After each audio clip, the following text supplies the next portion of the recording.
Bismillahirrahmanirrahim. Qala al-musannif rahimahullah wa nafa'ana bihi wa bi'ulumihi fid dharain amin. Wa qala Abu Hurairah radhiyallahu an, sami'tu Rasulullah sallallahu alaihi wasallam yaqul, aku mendengar Rasulullah sallallahu alaihi wasallam bersabda, lau anna lil mar'ati, jika ada bagi seorang wanita minal mali, daripada harta, mithla mulki Sulaiman, seperti hartanya Raja Sulaiman bin Daud, Nabi Allah Sulaiman bin Daud alaihi wassalam, wa akalahu zaujuha, dan si suami makan dari hartanya si istri,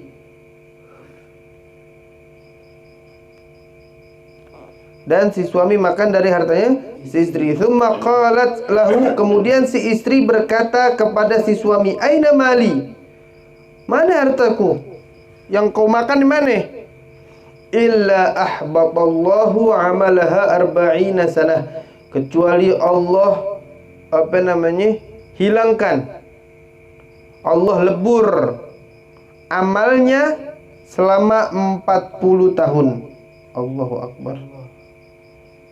Sombong nih seorang istri, seorang istri kerja, nih pembahasan nih, si suami diam di rumah, kucilati, dikucilin, bahasa kamu makan dari harta saya, engkau begini, kecilat itu si suami. Allah hilangin 40 tahun amalnya si istri, baik dari baktinya dia, dari sholatnya dia. Allah habit a'malahum, Allah hilangin amalan-amalannya semua selama 40 tahun. Dia nggak dapat pahala dari amalannya. Kenapa? Karena merendahkan, mengucilkan. Bukan berarti nggak boleh, tapi kalau udah keadaan seperti itu diam. Seorang istri,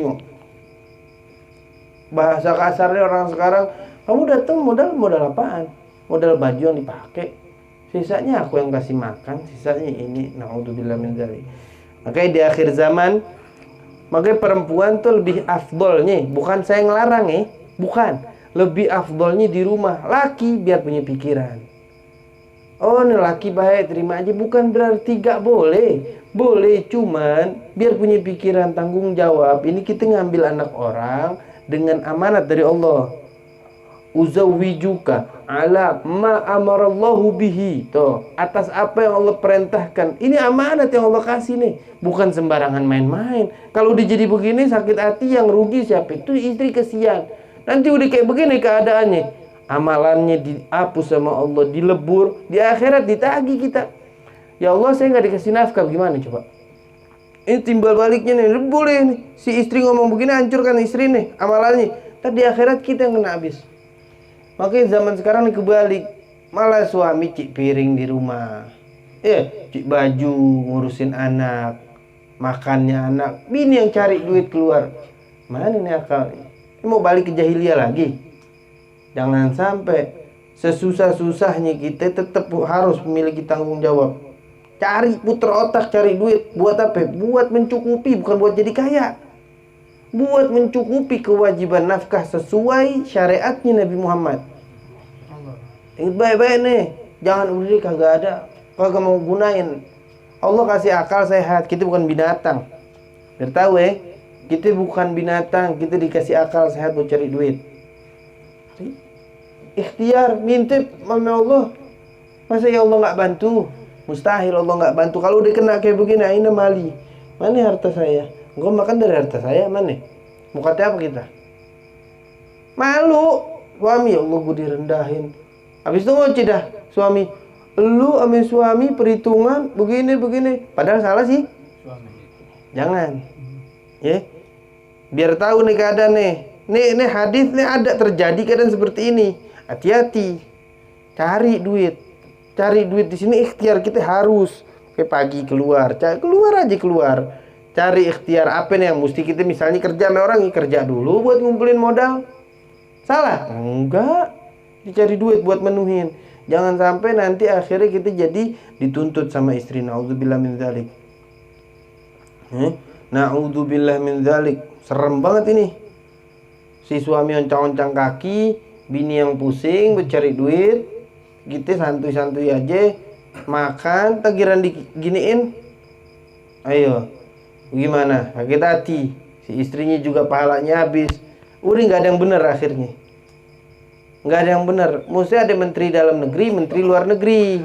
Enggak. Urusan rumah serahin sama bini kan udah diatur terapi. Syariat nih ngatur rapi. Udah bini di rumah. Urusin apa namanya? Apa kebutuhan makan sehari 3 kali, beli beras 50.000 nih buat makan 1 hari, kasih. Wajib, bukan enggak nih? Makan, ente nggak kasih hutang loh. Ini hukum syariat nih. Kalau si istri kagak ridho, itu jadi hutang yang harus kita tunaikan nantinya. Kecuali tuh bini ridho, pakai akal kita. Kalau mau dapat keridoan si istri, arti keridoan untuk nafkah yang ala kadarnya dari kita. Bukan berarti ridho keseluruhan, enggak. Ridho atas kadar nafkah yang baru bisa segini. Doain aku, doain saya, biar mudah-mudahan Allah kasih rezeki yang lebih lagi, mudah-mudahan. Jangan setiap bini ada perlu, bini mau nanti lu belum ada rezeki terus 1 minggu. Nggak ada mulu. Wala minta maaf bahasa basi jabar khotir. Nah, maafin abang nih belum dapat rezeki, doain ya. Mudah-mudahan tuh. Enak gak tuh? Bini juga nggak denger gimana? Mudah-mudahan nih bangnya biar rezekinya tambah. Biar begini, biar enak gak tuh? Tuh kita juga jadinya tuh ada lebih semangat. Jangan kita belum ada udah dimintain lagi dulu apa? Buset. Suami begini cakep banget dulu apa? Jangan kayak begitu. Biar ngegedein hati juga, gedein hati si istri biar kagak. Jangan kita bangun di dalam hatinya istri itu sesuatu yang nggak bagus. Sebesar biji zarrah kita bangun tuh yang nggak bagus. Nanti makin gede sebab sifat kita loh. Sebab keadaan kita yang selalu tidak menjawabnya dengan baik. Itu akan menyebabkan meledak. Bom waktu, tinggal nunggu waktunya nih meledak nanti sama si suami bagaimana? Naudzubillah. Kasih pemahaman, maafin dah, abang salah emang nih. Doain mudah-mudahan rezekinya nambah nih. Mudah-mudahan Allah kasih. Enak kan tuh? Ini kagak, wala ada omongan, wala ada apa. Kalau lagi sumpah, udah pokoknya bini dicuekin aja. Jangan. Iya, jangan. Kita laki-laki harus lebih bisa menahan sikap kita yang nggak bagus, harus bisa. Udah dewasa, mau sampai kapan? Gitu udah kebanyakan ngelewatin nih hukum-hukum syariat yang harus kita kasih bagi yang udah kawin nih. Udah banyak yang kita lewatin nih. Ya, ini mestinya nih kita kasih tapi kita nggak kasih. Ternyata bini nggak ridho jadi utang. Ayo, gimana ini? Mesti kita bayar ini. Ayo, siap gak nih? Kalau enggak di akhirat loh, di hadapan Allah dan Nabi. Siap kita dituntut. Nggak bakal bisa kalau udah di sono. Dirinciin sama bini. Nih, ya Allah saya nggak dikasih nafkah nih. Panjang nih. Naudzubillah. Makanya tuh sikap kurang lebih tuh harus wajib.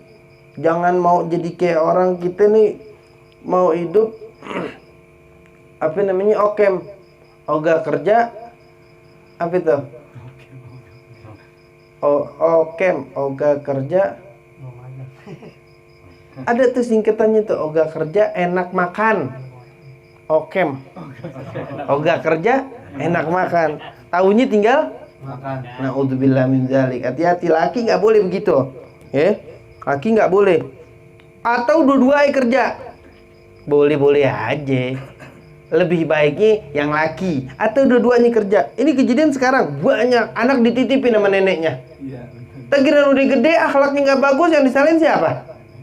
Enak nyalain orang tua ya. Mak bagaimana sih mak, masa anak jadi begini? Buset.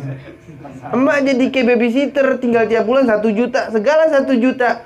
Duit kita cari nih sebulan 5 juta, 10 juta. Bagi orang tua kita nih yang laki nih, ini duit punya orang tua kita. Mau sampai 1 miliar yang kita punya orang tua. Biar tahu. Enak banget kita itu bekoceh. Emak bagaimana sih mak? Kagak diliatin kan saya kerja masih Ani. Misalnya nama bininya Ani. Masih Ani kerja. Laki Roma ya? Lakinya Roma namanya. Kerja, kagak diliatin, kagak diapa-apain. Buset, emak diomel-omelin. Ini anak akhlaknya kagak baik. Ani pernah ketemu satu orang. Dia kerja laki bini, anaknya dititipin sama neneknya. Neneknya tinggal di Lampung, dianya di Cakung. Gimana Bebe? Saya punya anak. Ini anak kagak mau tinggal sama saya. Lah emang kenapa Pak? Saya titipin sama neneknya sebab saya kerja sama bini saya. Cakep. Doain Beb biar ini. Iya mudah-mudahan gitu aja. Tapi gimana? Sebab begini, kita berumah tangga enggak didasari dengan pengetahuan agama syariatnya Nabi Muhammad bagaimana jadinya. Ini anak mau jadi kita punya anak yang soleh. Pengen? Pengen. Tapi kita didik dengan cara-cara orang-orang yang tidak